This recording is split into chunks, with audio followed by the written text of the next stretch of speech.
తిథి, వారం, నక్షత్రం, యోగం, కరణం ఈ ఐదింటికే పంచాంగము అని పేరు. తిథి తెలుసుకుంటే శ్రేయస్సు కలుగుతుంది.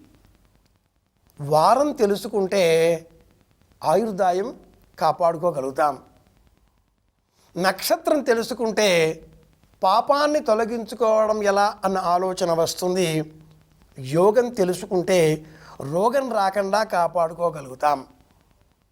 కరణం తెలుసుకుంటే అలాగే కార్యసిద్ధి, చేసే ప్రతి పనిని కూడా విజయవంతంగా పూర్తి చేసుకోగలుగుతాం అని మనకు పంచాంగమే వివరిస్తుంది.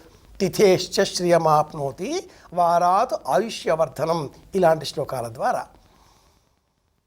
ఉదాహరణగా భద్ర ఒక కరణం ఉంది. ఈ కరణం నాడు ఏదైనా ప్రయాణం ప్రారంభం చేసినా, ఏదైనా పనిని చేసినా నష్టపోతాం. వ్యతిపాతం ఒక యోగం ఉంది, ఒక విషయం.